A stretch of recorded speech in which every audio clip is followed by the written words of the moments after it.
Hello students, Bangla পাঠশালা চ্যানেলে তোমাদের আবার সবাইকে স্বাগত।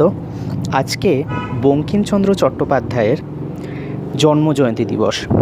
তা সেই সুবাদেই আজকে ভাবলাম তোমাদের কাছে বঙ্কিমচন্দ্র চট্টোপাধ্যায় সম্পর্কে কিছু তথ্য তুলে ধরি, যেগুলো হয়তো তোমাদের ভালো লাগবে।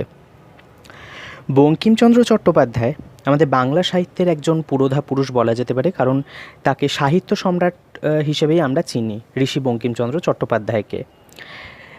ঋষি বঙ্কিমচন্দ্র চট্টোপাধ্যায়ের জন্ম হয় 26শে জুন 1838 খ্রিস্টাব্দে এবং 13ই আষাঢ় 1245 বঙ্গাব্দে বর্তমান ভারতের উত্তর চব্বিশ পরগনা জেলায় নৈহাটি শহরের নিকটস্থ কাঁঠালপাড়া গ্রামে তিনি জন্মগ্রহণ করেন। তিনি যাদবচন্দ্র চট্টোপাধ্যায় ও দুর্গা সুন্দরীর তৃতীয় সন্তান ছিলেন। বঙ্কিমচন্দ্র চট্টোপাধ্যায় ছিলেন 19 শতকের বিশিষ্ট বাঙালি ঔপন্যাসিক। বাংলা গদ্য উপন্যাসের বিকাশে তার অসীম অবদানের জন্য তিনি বাংলা সাহিত্যের ইতিহাসে অমরত্ব লাভ করেছেন। তাকে সাধারণত প্রথম আধুনিক বাংলা ঔপন্যাসিক হিসেবে গণ্য করা হয়, কারণ তিনি যেভাবে আধুনিক উপন্যাস লিখেছিলেন, দুর্গেশ নন্দিনী তার বাংলার প্রথম উপন্যাস, সেই রকম উপন্যাস এর আগে লেখা হয়নি। এবং আমরা যে বাংলার প্রাচীন, মধ্য এবং নব্য বাংলার যুগবিভাগ করি, তার মধ্যে নব্য বাংলায় বঙ্কিমচন্দ্র চট্টোপাধ্যায় একজন ব্যক্তিত্ব, যিনি উপন্যাস তার থেকেই হাতে খড়ি। তিনি আমাদের বাংলা উপন্যাসের জন্মদাতা বলা যেতে পারে। এইবার চলো ওনার শিক্ষা জীবন সম্পর্কে আলোকপাত করা যাক। 5 বছর বয়সে কুলপুরোহিত বিশ্বম্বর ভট্টাচার্যের কাছে বঙ্কিমচন্দ্রের হাতে খড়ি হয়। শিশু বয়সেই তার অসামান্য মেধার পরিচয় পাওয়া যায়। পরবর্তী সময়ে 1844 সালে বঙ্কিমচন্দ্র পিতার কর্মস্থল মেদিনীপুরে আনা হলে, অর্থাৎ পিতার সাথে চলে এলে, সেখানেই তার প্রকৃত শিক্ষার সূচনা হয়। মেদিনীপুরে ইংরাজি স্কুলের প্রধান শিক্ষক জনৈক এফ টিডের পরামর্শে যাদবচন্দ্র শিশু বঙ্কিমকে তার স্কুলে ভর্তি করে দেন। 1847 সালে টিড ঢাকায় বদলি হয়ে গেলে সিনক্লেয়ার তার স্থলাভিষিক্ত হন, অর্থাৎ তার জায়গায় আসেন। তার কাছে বঙ্কিম প্রায় 1.5 বছর ইংরাজি শিক্ষা গ্রহণ করেন। কিছুকাল পরে 1849 সালে হুগলি কলেজে, যেটা বর্তমানে হুগলি মহসিন কলেজ বলে পরিচিত, সেখানে তিনি ভর্তি হন।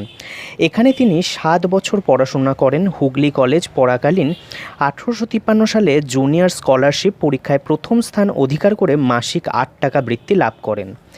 এই বছরেই তিনি হুগলি কলেজ ছেড়ে আইন পড়ার জন্য কলকাতা প্রেসিডেন্সি কলেজে ভর্তি হন। এরপর 1857 সালে জানুয়ারি মাসে কলকাতা বিশ্ববিদ্যালয় প্রতিষ্ঠা হয়, সেটা আমরা জানি। এই সময় বিশ্ববিদ্যালয় কর্তৃপক্ষ এন্ট্রান্স বা প্রবেশিকা পরীক্ষার প্রবর্তন করেন। প্রেসিডেন্সি কলেজের আইন বিভাগ থেকে এন্ট্রান্স পরীক্ষা দিয়ে বঙ্কিম প্রথম বিভাগে উত্তীর্ণ হন। পরের বছর 1858 সালে প্রথমবারের মতো বিএ পরীক্ষা নেওয়া হয়। মোট 10 জন ছাত্র প্রথমবার পরীক্ষা দিয়েছিলেন। উত্তীর্ণ হয়েছিলেন কেবলমাত্র বঙ্কিমচন্দ্র ও যদুনাথ বসু। বাংলা সাহিত্যে বঙ্কিমচন্দ্র চট্টোপাধ্যায় এক উল্লেখযোগ্য নাম, যেখানে তার অবদান কোনো অংশেই অস্বীকার করার নয়। বাংলা সাহিত্যে বঙ্কিমচন্দ্র চট্টোপাধ্যায়ের হাত ধরেই হয়তো আমাদের আধুনিক যে উপন্যাস লেখার একটা ধারা, সেটার সূচনা হয়। তিনি জীবিকা হিসেবে সরকারি চাকরি করতেন ডেপুটি ম্যাজিস্ট্রেট ও ডেপুটি কালেক্টর পদে, পরবর্তীকালে আমরা দেখতে পাই। কিন্তু তার সাথে সাথে তিনি কিন্তু বাংলা সাহিত্য রচনা কোনো অংশেই কিন্তু কম করেনি, অর্থাৎ তিনি যথেষ্ট পরিমাণে বাংলা সাহিত্য রচনা করে গেছেন এবং তার প্রায় 15টি ভালো উপন্যাস আমাদের উপহার দিয়ে গেছেন। তার সাথে তো প্রবন্ধ রয়েইছে। বাংলা ভাষায় প্রথম সার্থক ঔপন্যাসিক ছিলেন এই বঙ্কিমচন্দ্র চট্টোপাধ্যায়। দুর্গেশ নন্দিনী ছিল তার প্রথম সার্থক বাংলা উপন্যাস, যেটা বাংলা সাহিত্যে দ্বার উন্মোচন করেছিল। বঙ্কিমচন্দ্র চট্টোপাধ্যায় মোট 15টি উপন্যাস লিখেছিলেন এবং তার মধ্যে একটি ইংরাজি ভাষার উপন্যাসও লিখেছিলেন। বঙ্কিমই বাংলা ভাষাকে প্রথম সাহিত্যের সত্যিকারের মর্যাদা দিয়েছিলেন তার রচনা, যা বঙ্কিম শৈলী বা বঙ্কিম রীতি নামে পরিচিত।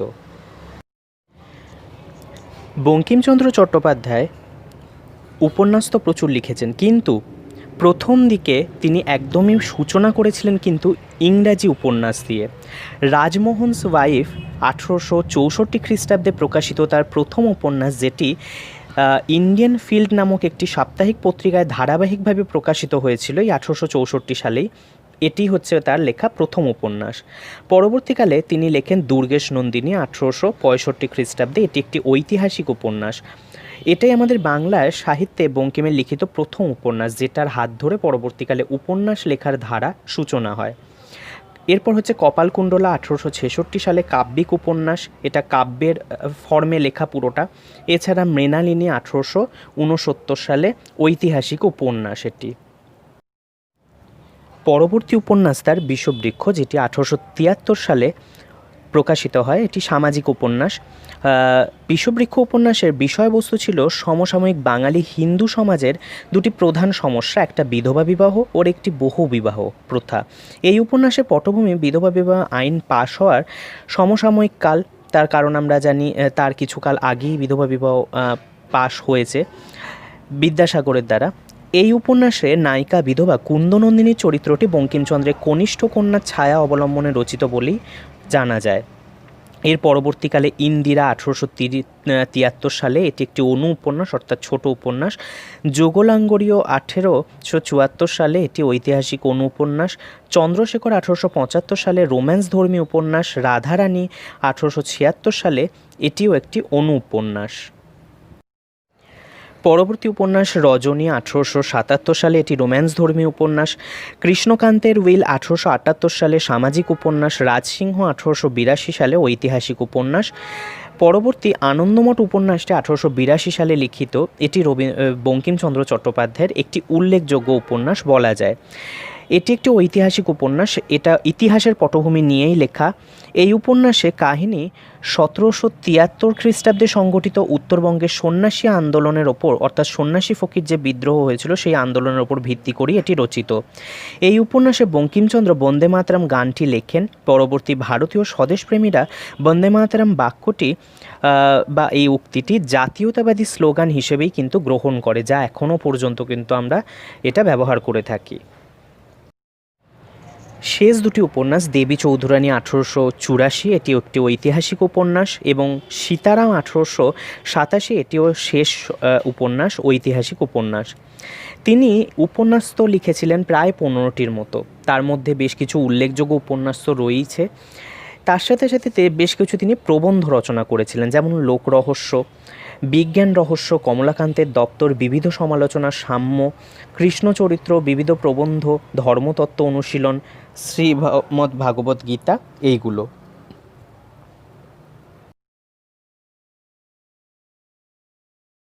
বঙ্কিমচন্দ্র চট্টোপাধ্যায় কে আমরা বাংলা সাহিত্যে এক উল্লেখযোগ্য নক্ষত্র হিসেবে তো অবশ্যই জানি। তিনি সাহিত্যিক তো ছিলেনই, তার কিছু বিশেষ কথা তোমাদের সাথে বলে নিই, যেগুলো হলো তিনি কমলাকান্ত ছদ্মনামে লিখতেন। তিনি কমলাকান্ত ছদ্মনামে একটি প্রবন্ধও লিখেছেন, কমলাকান্তের দপ্তর বলে। তাকে বাংলা সাহিত্যে সাহিত্য সম্রাট বলা হয়, যেটা তো আমরা অবশ্যই জানি। তিনি বাংলা ভাষায় আদি সাহিত্যপত্র বঙ্গদর্শনের প্রতিষ্ঠাতা ছিলেন, যে পত্রিকা কিন্তু একটা সময় যথেষ্ট জনপ্রিয় ছিল, এবং তার একাধিক লেখা এই বঙ্গদর্শন পত্রিকাতে কিন্তু প্রকাশিত হতো ধারাবাহিকভাবে। বঙ্কিমচন্দ্রের নামেও কিন্তু বর্তমানে পুরস্কার রয়েছে, যা বঙ্কিম পুরস্কার নামে পরিচিত, যেটি বঙ্কিম স্মারক পুরস্কার বলা হয়। পশ্চিমবঙ্গ সরকার কর্তৃক বাংলা কথা সাহিত্যের অবদানের জন্য এই সর্বোচ্চ পুরস্কারটি দেওয়া হয়। খ্যাতিমান বাঙালি সাহিত্যিক বঙ্কিমচন্দ্র চট্টোপাধ্যায়ের স্মরণে এই পুরস্কারটি প্রতিষ্ঠিত হয় 1975 সাল, অর্থাৎ 1975 সালের পর থেকে এইটি পুরস্কার দেওয়া হয় যারা বাংলা সাহিত্যে কৃতি ব্যক্তিত্ব রয়েছেন। বঙ্কিমচন্দ্র চট্টোপাধ্যায়ের বাংলা সাহিত্যে অবদান অনস্বীকার্য। তিনি বাংলা ভাষাকে নিয়ে বলেছেন, কারণ প্রথমেই একটু বলে রাখি যে বাংলা ভাষা বঙ্কিমচন্দ্র চট্টোপাধ্যায় যেভাবে লিখে গেছিলেন, সেই ভাষা অনেকেরই হয়তো খটোমটো ভাষা হিসেবে পড়তে অসুবিধা হয়, বা হয়তো খুব গুরুগম্ভীর একটা ভাষা। কিন্তু সেই জায়গা থেকে তার আগে লিখিত যে একটা মানে পর্যায়ে ছিল সেখান থেকে বেরিয়ে এসে তিনি নিজে বলেছেন যে যে রচনা সকলেই বুঝিতে পারে এবং পড়িবামাত্র যাহার অর্থ বোঝা যায়, অর্থ গৌরব থাকিলে তাহাই সর্বোৎকৃষ্ট রচনা, অর্থাৎ সেইটাই তার কাছে সর্বোৎকৃষ্ট রচনা হয়ে দাঁড়ায়। বাংলা ভাষা সম্পর্কে এইটা তিনি বলেছেন। তিনি লিখতে চেষ্টা করতেন যতটা সহজবোধ্যভাবে, কিন্তু তাও যেহেতু সেটা আজ থেকে অনেক বছর পুরনো বাংলা ভাষা, সেটা হয়তো আমাদের পড়তে গেলে কিছু অংশেও একটুখানি খটোমটো বা একটু কঠিন লাগে। সাহিত্য সম্রাট বঙ্কিমচন্দ্র চট্টোপাধ্যায়ের শেষ যাত্রা, অর্থাৎ তিনি জীবনে খুব বেশি দিন আমাদের সাহিত্য উপহার দিতে পারেননি। তার শেষ সময়ে অর্থাৎ প্রায় 55 বছর বয়সে তার স্বাস্থ্য সেরকম ভালো ছিল না। 1894 সালে মার্চ মাসে তার বহুমূত্র রোগ হয়। সেই রোগের জেরেই তার শরীর এতটাই মানে খারাপের দিকে চলে যায়, অবশেষে মাত্র 55 বছর বয়সে তিনি 8ই এপ্রিল 1894 সালে বাংলা 26শে চৈত্র 1300 সালে আমাদের ছেড়ে তিনি চলে যান। এই বঙ্কিমচন্দ্র সম্পর্কে ছোট ছোট কিছু তথ্য তোমাদের কাছে তুলে ধরলাম, ওনার লেখা উপন্যাস, কিছু প্রবন্ধের নাম, তার সাথে ওনার বিশেষ কিছু কথা। আশা করি তোমাদের ভিডিওটা ভালো লাগবে। আজকে এই ছোট্ট ওনার কিছু ইনফরমেশন বা তথ্য দিয়েই তোমাদের কাছে বঙ্কিমচন্দ্র চট্টোপাধ্যায়ের জন্ম দিবসটিকে আজকে স্মরণ করা, তাই আশা করি তোমাদের এটা ভালো লাগবে।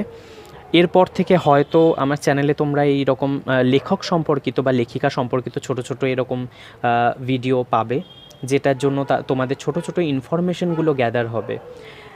তাই চ্যানেলটাকে সাবস্ক্রাইব করো, ভালো লাগলে লাইক কমেন্ট শেয়ার অবশ্যই করো।